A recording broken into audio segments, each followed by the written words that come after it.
Yes, so Spain versus Russia is the match that kicks off in about 45 minutes time, and we have the lineups for the two teams. Let's look at Spain first. More or less the same lineup, but one change. Midfield stalwart Andres Iniesta has been benched in favour of Marco Asensio. Quick thoughts, Ashley, on that lineup?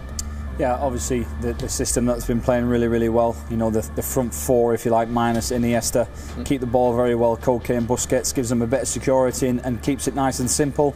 You know, I'm not surprised Iniesta's not playing. I think he's been magnificent, but obviously 33, 34, a lot of football. Maybe he's thinking, you know, without him in this side, we've got enough to beat Russia, and then you might see Iniesta a little bit fresher for the quarterfinals. Right, essentially the same system for Spain, but I don't think we can say that for Russia. They have three changes in the team. Golovin comes back in after having been rested in their final group stage game, but top scorer Denis Cheryshev is not in the starting lineup. Yuri Zhirkov features in his place, while Zenit St. Petersburg midfielder Kuziaev gets his first start and is favoured over Yuri Gazinski. Eugene, your thoughts on this team? Does it feel like Russia are lined up to sit back a little bit in this game?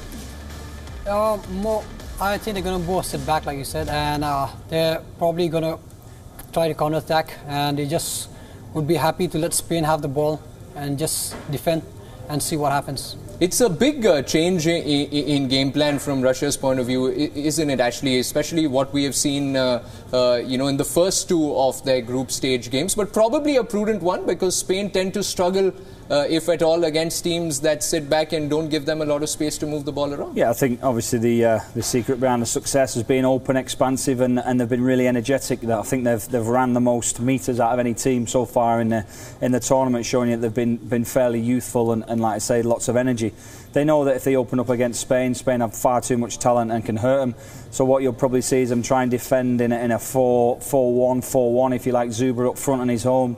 Maybe try and knock a few long balls into Zuba. Hopes he retains it with his strength and his ability to bring other players in, and then try and get some energy and support to get up to him and counter-attack. But, you know, you can't be open against Spain. They've got so many quality players. They can just pick you off for fun, really.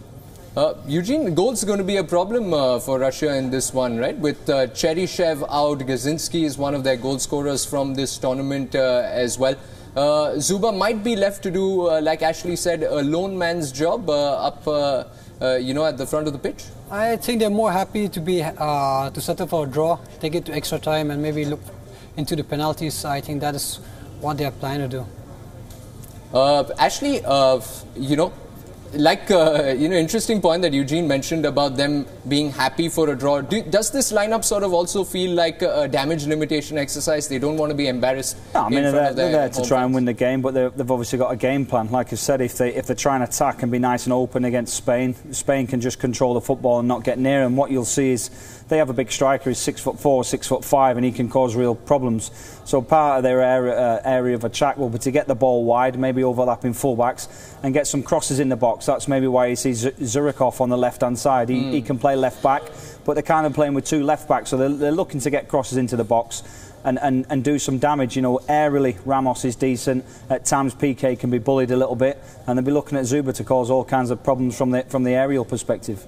Okay, final word from you, Eugene. We saw with France yesterday, you know, that the big teams, regardless of their struggles in the group stages, tend to come to the party in the knockout rounds. Is that what Spain would want today? A big performance, an emphatic performance, just to sort of shake off some of those, you know, defensive lapses that have plagued them in the group stages so far? Obviously, this is where they want to pick up. They want to play well, get the confidence up.